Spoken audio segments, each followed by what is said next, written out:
Центр общественного здоровья и медпрофилактики проводит неделю информированности о важности диспансеризации и профосмотров. Она продлится до 25 февраля.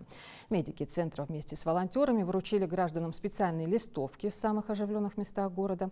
Специалисты отмечают, что осмотр и диспансеризация помогают своевременно определить опасность заболевания и недуги, а значит осуществить своевременное лечение, избежать больших осложнений, снизить риски смертности и инвалидизации.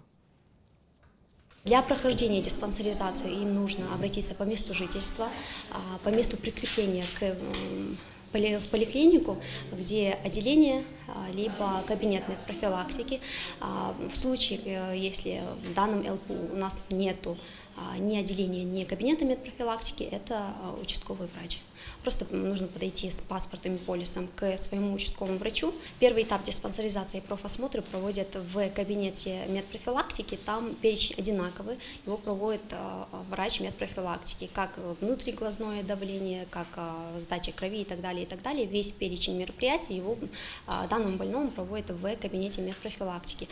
При выявлении факторов риска, либо выявлении как инфекционных, так и неинфекционных хронических заболеваний, его направляют на второй этап.